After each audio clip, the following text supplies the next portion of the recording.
Awesome. For a run. Yeah, maybe that's another thing that we can discuss here is a little bit about the benefits of exercise with anxiety. So Sean was feeling very anxious. He induced exercise, which obviously is something that we love, and it helped him overcome. Like, what's going on in that situation? Why does that help so much? And how do we get more people to do that? Right. So when we're feeling really anxious and there's not like a tiger in the room is how I would make the analogy, our amygdala is misfiring, right? And so when we do things like exercise, we're releasing endorphins, we're releasing serotonin, which make the anxiety naturally feel better.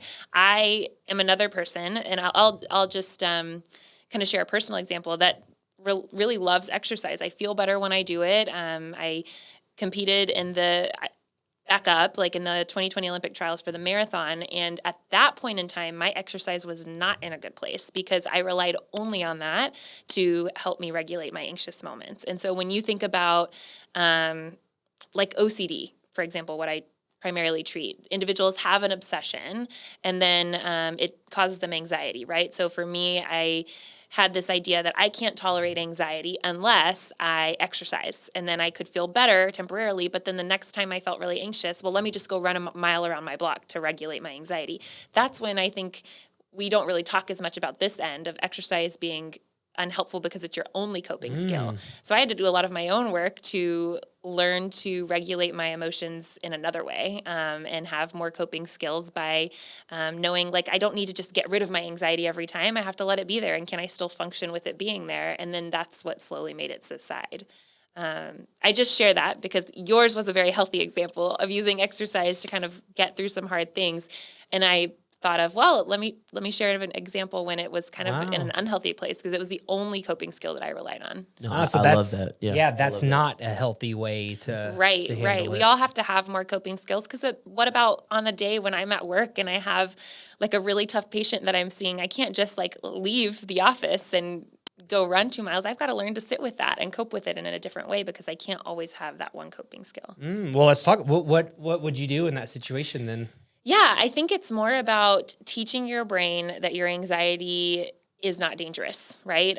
So being able to say to myself, yeah, I can feel uncomfortable or I can feel anxious and I have more patients to get to. My value is not to replay how that session went over and over, kind of self-punishing myself. My value is to be present with this next patient that I have to kind of meet the needs that they need me to help them with, and that involves me not ruminating, right? So like a lot of self-talk and trying to recognize that rumination, that's when we're replaying conversations. Like a common one that most people can think of is happening at some point in their life is, did I offend that person, right? And then they'll replay that conversation over and over. Well, by the time you've replayed that conversation 20 times, you've added all of this extra content that didn't even happen. And so we actually get further away from the truth. But what we think is happening when we replay a conversation is that we're getting closer to an answer. We're only actually making ourselves more anxious. So it's about saying, I'm not going to have a solution to this, and I can get on with my day anyways. Does that make sense? Yeah. Do you have any specific tips for like how to get out of that spiral? Yeah. Like, how do you stop that spiral in that moment? I think for everybody, there's like a phrase that works best for them. One of the ones that worked best for me when I was really debilitated by my OCD in college, I got diagnosed and got to a point where I couldn't use a public restroom. I couldn't go take the garbage out. I couldn't do all of these things that I did on a day-to-day basis without thinking twice before my OCD got to that point. And I had to remind myself that the more I replay something, the more I try to figure something out that doesn't have a certainty answer, the more uncertain I become. So I like to tell myself, even now, although I don't really struggle with OCD at this point in my life, I've gotten treatment, and that's why I became an OCD provider myself.